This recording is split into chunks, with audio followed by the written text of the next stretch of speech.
Hello, everyone, and welcome to High Street Youth DNA. This is our week where we talk about 1 Peter chapter 3.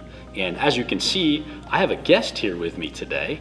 And that's because this first part of the chapter kind of has a really difficult subject. And so my wife is here, and she actually leads in our women's ministry at High Street. She teaches almost every week. And she would say I'm giving her the hard subject, which probably is true, and she's going to do a great job of walking us through this first part of 1 Peter chapter 3. So, Laura, take it away. I'm going to read to you first of all so you can hear what the Bible has to say about 1 Peter 3:1. In the same way, you wives must accept the authority of your husbands. Then even if some refuse to obey the good news, your godly lives will speak to them without any words. They will be won over by observing your pure and reverent lives. So what this seems to be speaking to is the women who have either accepted Christ after they were already married and found themselves with a husband who didn't know Jesus and they came to him first, or it was someone that married an unbeliever. But how do I respect him? I'm trying to get him to come to know Christ. And what the Bible is saying is you need to remember that your husband is the leader of your home. Now, girls, pay close attention. The Bible says that the man is the final leader in your home. It doesn't say that you are to be submissive to every man out there. It doesn't say, women, you're submissive or you're less than men. It says, wives, be subject to your husband, show devotion to your husband, reverence as the final leader. And I'm a wife, so I can say this is something that Tom and I try to work out. You know, sometimes we disagree, but it's not until we disagree that submission even comes into it. And so what I have to do is pray about it and give it to God and say, okay, God, I pray that you would show him the right things to do in this situation, because you know how I feel and you know how he feels. And sometimes it's been harder than others. Sometimes I've loved the way that it's turned out, because even if we disagreed, God made it okay at the end. And other times I haven't seen till later, like, hey, this is what it was really supposed to be. This is the way it really was supposed to happen.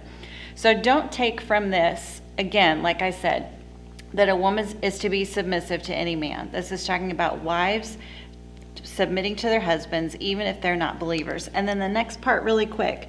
Don't be concerned about the outward beauty of fancy hairstyles, expensive jewelry, or beautiful clothes. You should clothe yourselves instead with the beauty that comes from within, the unfading beauty of a gentle and quiet spirit, which is so precious to God.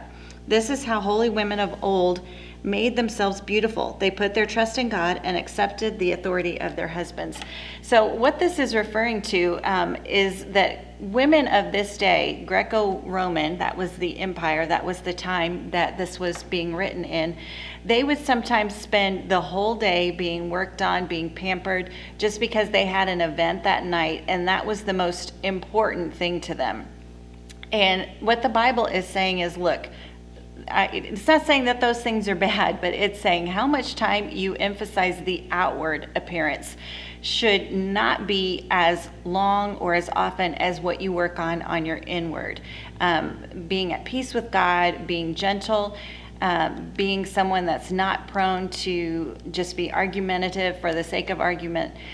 This is a beauty that comes from within, that they're saying, let's just get those right things in perspective. Yes, take care of yourself, do the things that you're supposed to do, to have good hygiene, to be a modest woman, to even go shopping and buy things that flatter you, that's fine.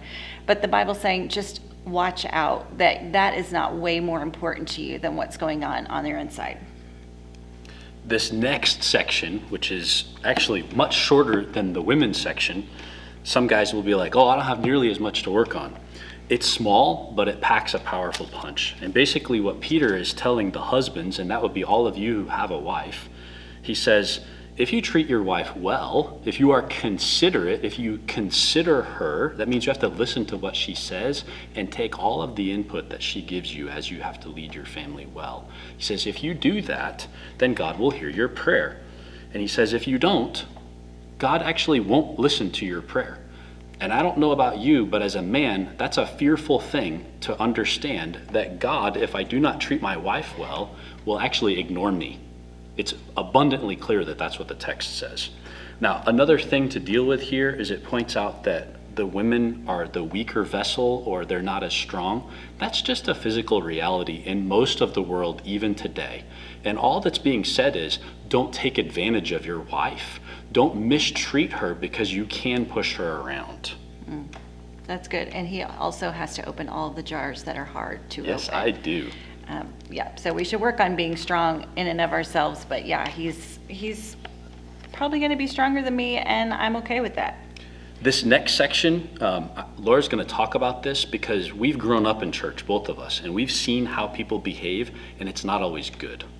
I like the way that this version of the Bible talks about that. It says, finally, all of you should be of one mind, sympathize with each other, love each other as brothers and sisters, be tender-hearted, and keep a humble attitude. Don't repay evil for evil. Don't retaliate with insults when people insult you. Instead, pay them back with a blessing. The part that's in the middle that says, be tender-hearted and keep a humble attitude, if you do that, all of these other things will fall into place. You're tender-hearted towards somebody, you care about them, you're not going to mistreat them, you're not going to talk badly about them, you're going to try to have unity with them. And if you have a humble spirit, that's a servant attitude, which we know that the Bible says that as believers, we are to serve. And as you are leaders should be servers.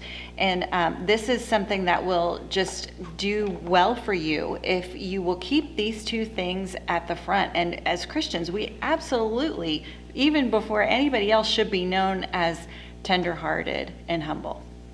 Yeah. And sometimes we're not, but we work at it every day. Sometimes we're not. This last section has already been dealt with in chapter 2, and we will hear a lot more about it in chapter 4. But sometimes we do something wrong and we get in trouble. Like if you're going too fast and you violate traffic laws, you should expect to get pulled over by the police officer. And if you're disrespectful to that person when they pull you over, you should expect to get a ticket. But if you've done nothing wrong and you're mistreated, which is how Jesus lived his life, you should still be kind and gracious and live out appropriately. And Jesus is our example in this. He's paved the way in this. So sometimes people say things that are mean, and this is really a big problem in social media today, but even in school. How should we respond? Be kind, be gracious. Maybe the best thing you can do is not say anything at all. And that's a big win for most of us.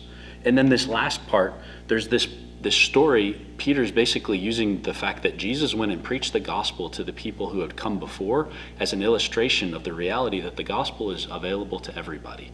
And then he wraps it up with a statement that has sometimes been used by people to say, baptism saves.